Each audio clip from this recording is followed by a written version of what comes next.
episode of the Digital Prosperity Podcast with me, Andy Gibbons. So a little bit of a different slant this month. A lot of this season's podcast have all been predominantly sales-led, but we're going to keep mixing it up for business owners. Today, we're going to be talking about what you can automate in HubSpot Service Hub. And there's no better guest to have on the podcast to talk about this. My HubSpot Masterclass co-host, Emma Ablewhite. Hi everyone, really looking forward to chatting a bit about the Service Hub. I think it's a criminally underused tool, so I'm excited to dig into it, Andy. Absolutely. So Emma's here to help introduce it if people don't know it, explain it, how to use it, how to master it, all in about 30 minutes. Do my best. No pressure at all, okay? So I thought we'd start just by you kind of giving a bit of an overview of the Service Hub, because for lots of businesses, you talk about the Marketing Hub, talk about the Sales Hub with HubSpot. Service Hub's probably not the runt of the litter, is it like? But I think that's how people would perceive it. Don't really know what it is. So why don't you tell me a little bit about it? Yeah. So the Service Hub on HubSpot is one of their more recent hubs. They didn't launch with Service Hub, and essentially what Service Hub does is everything post-sale. Right. Okay. So you have done your marketing. You've got your inquiry, Marketing Hub. You are taking that inquiry through your sales process, moving it along. You do that in Sales Hub. Everything that happens once you have won that person and they have become a customer is going to sit within Service Hub. So that could be feedback from them, how to gather that feedback. It could be any queries they have. It could be any kind of post-sale process you have, whether that's booking services, whether that's an onboarding process. All of that is going to sit within the Service Hub, and it's that customer retention. HubSpot would call it like the delight stage, right? Okay. It's where you are doing your best to make sure that customer has the best possible experience with you and keeps coming back to you, or retain them as a customer for as long as possible. So that's where Service Hub is. That's where it sits. And why is that useful then to a business? So we know that it's much easier to retain a customer than to win a new customer, as well as being much cheaper to retain a customer than to go through all of the effort of winning a brand new customer. So for a business to grow, retention has to be at the absolute core of that business. Anything that you can do, therefore, to improve that customer experience should absolutely be something that you invest heavily in, because you are going to get so much value from your existing customers and growing those customers and giving them a fantastic experience with you, that's the main draw of Service Hub. In terms of why you should invest in service in general, why you should invest in Service Hub specifically is it allows you to systemize and automate that whole part of the business. Yeah. So ultimately what that's going to do is just save so much time trying to do a really excellent post-sale process and experience without something that's going to systemize that and automate it is so difficult to do and such a time suck that it doesn't work effectively. Service Hub removes the need for that to be a really admin heavy process, because everything can just be automated within it. And I think that there's a lot of emphasis with business owners on bringing new customers in, so that people spend a lot of time on. If you sit in a business, they're more likely to have a marketing manager, a sales team. Yeah. It's very rare that you'll have like someone dedicated purely to customer service. Yes. It's probably more like the production team or someone like that, and it's more of a kind of an add-on really, and kind of bundled in with anybody else. So having a tool that's purely dedicated to that. Yeah. Is going to be beneficial, isn't it? Yeah, especially if you don't have someone whose dedicated function is to look after the post-sale process and kind of deliver that. If you don't have a tool to do that, and that's just a kind of side thought, an afterthought for someone else, then it's not going to get the time and attention it needs. Having a platform and a system and software that can help that person to do it and leverage their time on that effectively, it's going to make a huge difference to what they're able to do, especially if there's someone wearing multiple hats, which we know in small business, everybody's always wearing multiple hats. Yeah, because I think that's the thing as well. You mentioned small businesses there, and I think that it's small businesses are often very good at what they do. Yeah. And that's how they keep customers, just by being very good at what they do.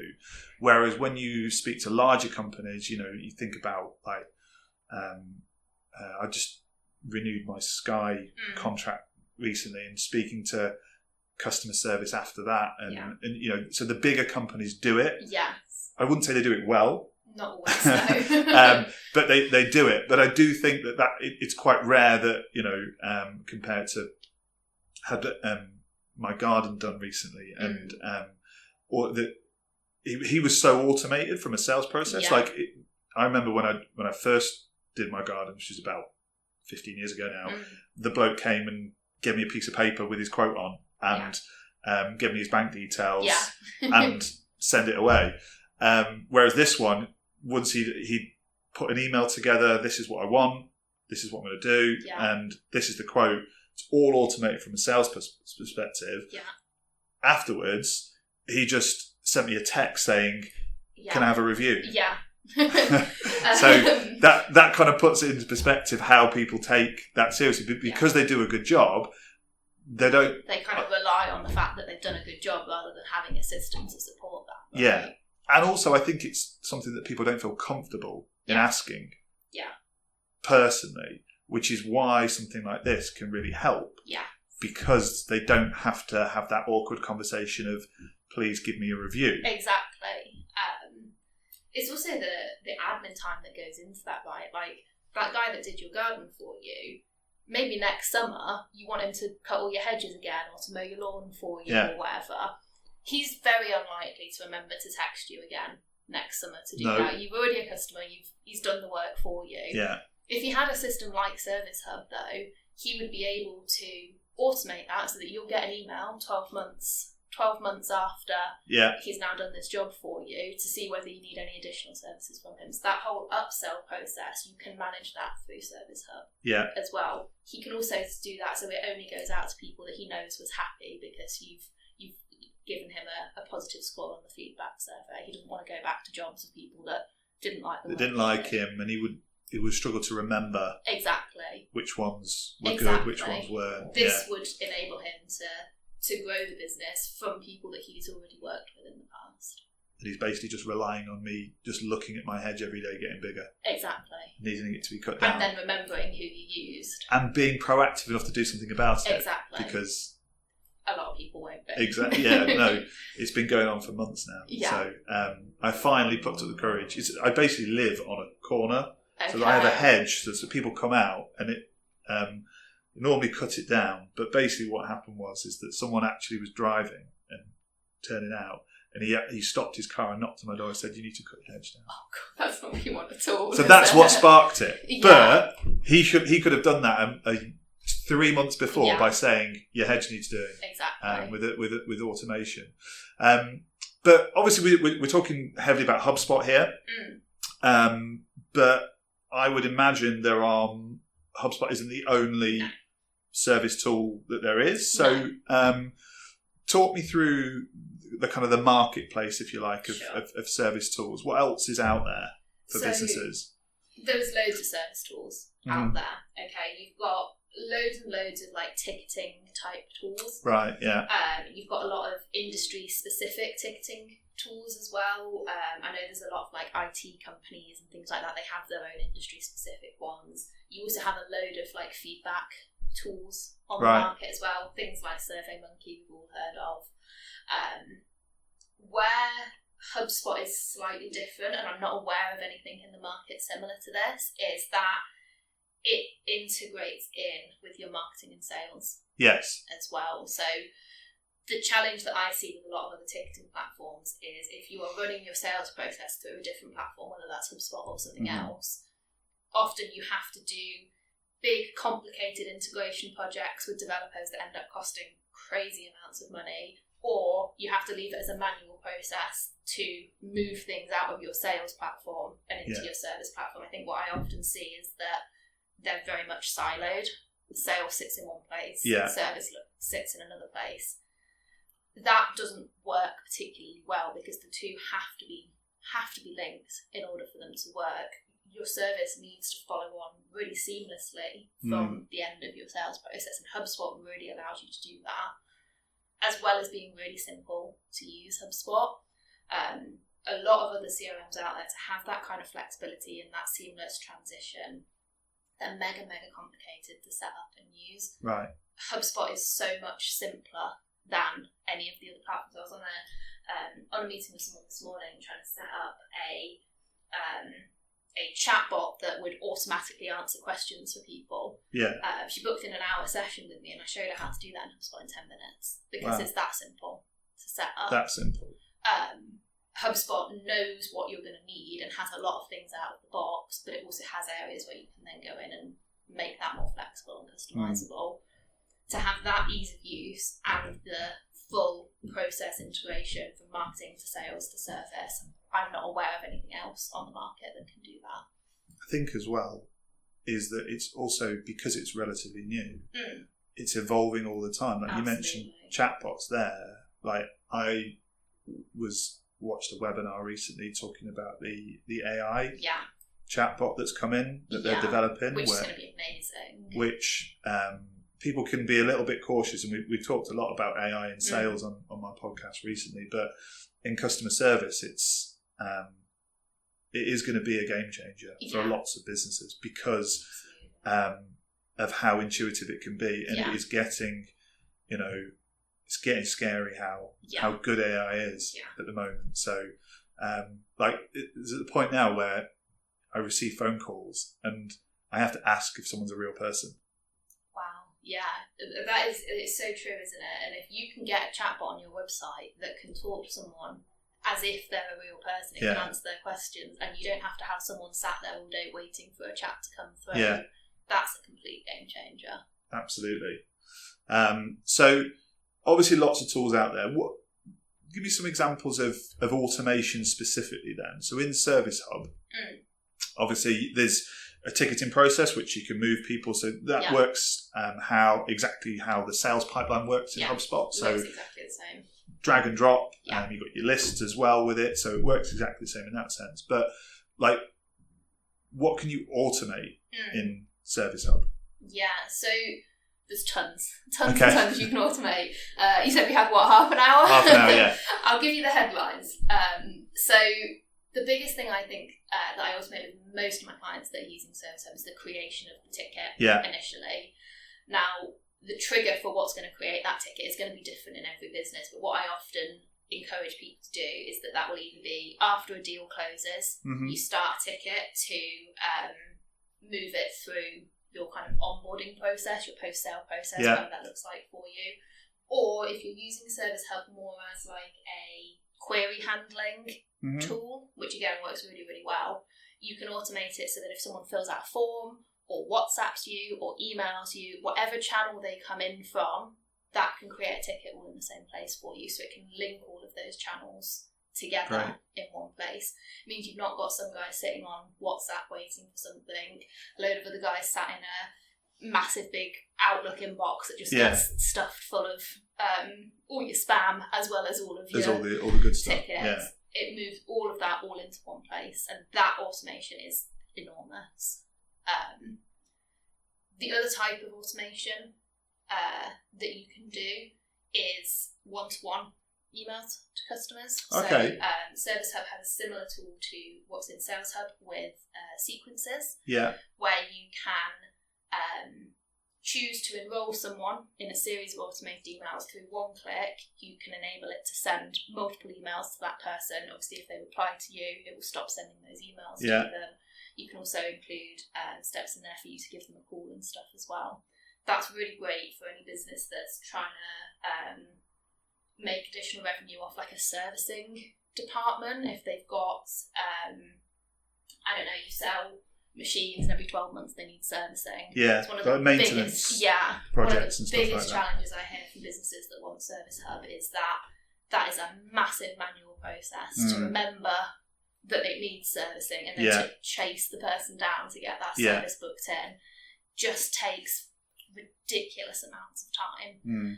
Being able to automate that process through Service Hub is actually a revenue generating area of it as well. as well as just reducing all of that admin right down. You don't have to think about it. Service Hub can do a lot of that for you, which is huge. I think with larger businesses, they often have account management people or account management departments that deal with those clients that. So they're more on top of that. Whereas if you're a smaller business that just has a sales team, and they've got a salesperson it's their responsibility to follow up with someone that might need a service, or they can sell a brand new machine to somebody. As a salesperson, they're going to go with that one because they make more money off it. Exactly. So they're going to spend all their time focusing on new business, and it's a never-ending cycle because you're constantly having to replace the clients that you're losing because of the lack of follow-up, the lack of customer service, as it were. So can see that definitely. That's a huge one. We've already touched on as well the automated chatbots that really allow for that self-service. So a bot that links through to what HubSpot calls a knowledge base, which is essentially an area where you can store all of your FAQs, you can store all of your help articles. You can then automatically link that up with a chatbot to allow your customers to self-serve. So if someone's got a query, instead of picking up the phone and calling you and you having to sit on the phone talk them through it for half an hour, you can record a half an hour video once, pop that on your knowledge base, they'll ask the question to the chatbot and it will bring up that knowledge base article. The self-serve element of it, again, is a huge time save, but also a way better customer experience. People don't want to be sat on the phone with you, as nice as you are, for 20 minutes, half an hour to get an answer to their question. They want to be able to self-serve wherever possible. That's a huge shift that we're seeing in how people want to interact with a company. And if you can allow people to have that option in your post-sale kind of service department, that's enormous. That's a huge benefit of working with you and continuing to work with you. Absolutely. And they're obviously, things that you cannot, there's plenty more. We are limited on time, so we're not going to go through everything at all. And it's just understanding the importance of it, because I think that everyone gets the importance of marketing. Everyone gets the importance of sales, okay? But not everybody gets the importance of customer service. And like we've talked about throughout today, it's all been about we do a good job, so we don't need to. Like lots of our clients that we have, they get all of their work by word of mouth. Referrals, repeat business. It's relationship led, and I think a lot of people might feel tools like this they would feel that it removes that personal element and would be a little bit against it, embracing that technology. What would you say to someone like that? I think there are different levels at which you can implement a tool like this. Right. So what I really like about Service Hub is that you don't have to automate the whole thing. Okay, if you don't want to do that chatbot with the knowledge base, you can instead set that up as a live chat so that they can speak to a human. If you are getting the majority of your business through word of mouth, which we know most people are, and you are offering a personalised service to people, that's going to get you 85-90% of the way there to people thinking you're an amazing company. If you could up that by 5%, 10%, by making sure that if somebody sends you a query about something, a customer sends you a query, something's broken, you can make sure that you will always get back to them in 30 minutes because you've got a system that will alert you immediately as soon as that's happened. It will automatically pass that on to the best person in your team to handle that query. It will notify you if they've been sat there for 25 minutes and your target is 30 minutes to get back to them. All of that is just back end. None of the customer wouldn't see any of that. All of the customer will know is these guys are great because they get back to me really quickly. They've always got the answer. They send me really useful help articles. HubSpot doesn't have to become your service team. Right. It can support that team to leverage their time so they can do an even better job with customers. And that's where the real value of it is, I think. Yeah. And also, by implementing it, by using it, you start to see the value that it can bring because of the data, the reporting that it can provide, and reinforce the decision to invest in it, and maybe even invest in people dedicated solely to it as well.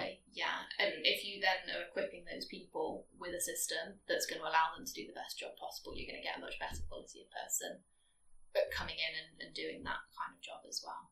Yeah, absolutely.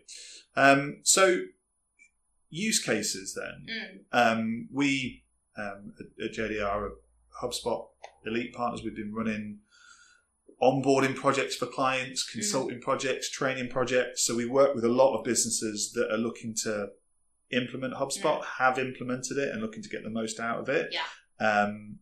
Anything Service Hub related always gets given to Emma, understandably, as she's absolutely fantastic with her knowledge. Why don't you give an example of a use case? Yeah. So one of, I think, the most interesting use cases that I've come across on Service Hub was I was working with a fairly large e-commerce business. Okay. And the thing about e-commerce businesses is you have an awful lot of people that have issues with the products, right? If you're shipping out lots and lots of products to people, a percentage of those are going to arrive broken, or it'll be the wrong product that was sent out, that kind of thing. Now, this company had a team of 5 or 6 people that were dealing with these returns, that kind of thing. Right, okay. They ran the entire thing from an Outlook inbox. Okay. They were under the impression that they were getting 50 to 60 emails a day into this inbox, so that was a manageable amount for this team to handle. Yeah. And they thought it was working fairly well. We moved them over into the HubSpot kind of inbox and ticketing system, right. And realised that they were actually getting 100 plus emails a day, so double what they thought they were. So from a resourcing perspective, they had no idea the volume they were actually getting. Because there's no way of measuring that within just an inbox. You can't actually see what is happening. Right, yeah. So by moving all of that into HubSpot, they could measure what was happening. They also realised that loads of stuff was falling through the cracks. There was emails that just weren't getting a response, customers that were having to email 2 or 3 times before they got a response, because there was no way within Outlook to assign it to someone and make sure that it was them that was dealing with that ticket and would see that person all the way through. There was no way of making sure that when the response came through that it would go back to the same person that had the context and was dealing with it. By moving all of that into HubSpot, they realised they needed to hire a couple more people to deal with the volume.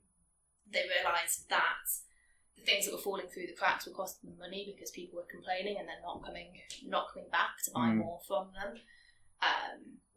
And they realised as well that they weren't actually asking customers what was working well for them and what wasn't. So we also implemented a feedback process that would enable them to, once they'd resolved a query for a customer, it would automatically ask that customer how their experience was. If somebody had a negative response to that, they could then proactively reach out to that person and understand what went wrong, what they could do better. And this is winning them so much more business, but it's also enabling them to just have that visibility on what this area of their business is actually doing day to day. Previously, it was just an Outlook inbox. There's no visibility on that at all for the management to make smart decisions about how to run this really important area of their business. Definitely. And that's going to affect their Trustpilot scores and stuff like that, because people, and they're going to be like, well, we answer everything that comes through. Why is there a disconnect between our because a lot of e-commerce business now, that if you're buying from a website that isn't Amazon, that isn't something that a reputable like high street retailer online, there is a hesitancy for purchase still today. It's less so now, but there's still that hesitancy of, is this legit? Am I going to get it? And how quickly is it going to come? So there is a huge emphasis on this side of it, because lots of people, will be hesitant about a returns policy. People will buy something off any kind of website because they know that they can just send it back. Now, if it's not right for them. With smaller businesses, they read the small print. They look at all of that element, and if there is a disconnect post sale, it's going to have huge implications on the sales as well as getting returning customers. Absolutely. Because I would imagine that business as well, there will be repeat orders. It won't be one-off purchases. The majority of their business was from people that were obsessed with what they did and would buy things from them repeatedly. And if you give someone a bad customer experience once, regardless of how many times you've given them a good customer experience, they're not going to come back to you. It completely breaks that trust. No, absolutely. So it's a good example that you've given there. Any more? Would you say? I feel like the other side of this is definitely more on the servicing side of things. I've done this in several businesses now where they've got machines that they send out to people and they had to remember which machines were due a service and when. They have this mega spreadsheet, and then this poor admin single lady just in the admin team who every single month had to go through this mega spreadsheet, check all of the dates of when machines were sold, work out which ones were due a service this month, move them into another mega spreadsheet, and then manually email every single person on that list, try and get to the bottom of it, and then go back up to the top to chase the ones that hadn't got through, alongside all of her other responsibilities as well. What that meant in reality is probably 10 of the 50 people a month actually got emailed. Yeah. Maybe one of them would actually then book the service and go through with it. That just wasn't efficient. They know that they make a great margin on servicing these machines. Also, other people could come in and service their machines as well. It wasn't like an exclusive, only they could do it. So they knew that they were losing business to their competitors on this. What we were able to do through HubSpot was set up a system so that they didn't have to remember what needed servicing each month. HubSpot would tell them. It would know the date it was last serviced and automate a reminder to the admin team, create a ticket for the admin team. This is one of the ones that needs servicing this month. So that whole process of trawling through that spreadsheet, looking at the dates, was just completely removed. Gone forever. Yeah, HubSpot just did all of that. That on its own would have been a huge win. Yeah. The other thing that they did was use some of that one-to-one email automation so that when she wanted to send an email to them to book in the service, it would actually automate and send 3 emails. She could change the content of those emails person to person if they had a relationship with them, because it is that one-to-one automation in HubSpot. But for the time that it was taking her to go through that whole list, she could just enroll each person in the sequence, and they would have then automated chasing emails. If they didn't respond to her 3 days later, it would say, time's running out, you really need to book this service, these are all the bad things that will happen if you don't, kind of thing. That meant that now every month she's able to get through the whole list. Brilliant. And they're booking way more services off the back of this, and that whole experience of that is just so much smoother than trying to do all of that manually. And I know that that's going to be happening in businesses across the country, people with mega spreadsheets desperately trying to get through them. Believe me, it is incredibly common. I speak to 3, 4, 5 business owners a day. A lot of them are still using spreadsheets. SharePoint as well is a popular one as well. But again, it's so manual that things will get missed in marketing, in sales, and also in customer service. So as I do with all my podcasts, I have my silver bullet feature. Okay, so this is one takeaway. So if everyone's listened today and you're going to give them one takeaway that they can use, implement, action straight away, what would you say to them? I think I would say that service and that whole service experience is very often, if not always, the last area of a business that a business owner is going to invest in. It will always come after sales and marketing. My biggest takeaway that I want people to take from this is, because it's easier for you and cheaper for you to retain a customer than to win a new one, I think every single business owner should think about how an element of automation and systemization would help them to retain customers. I think that's all I want to ask people to do, is just think how one element of automation could improve that post-sale process, and whether that's something that is worth investing in. It's a good answer. Mine would be buy Service Hub. But, I'm a bit more direct than you. But yeah, it's been great this morning. I really enjoyed our discussion. There's loads more that we could dive into.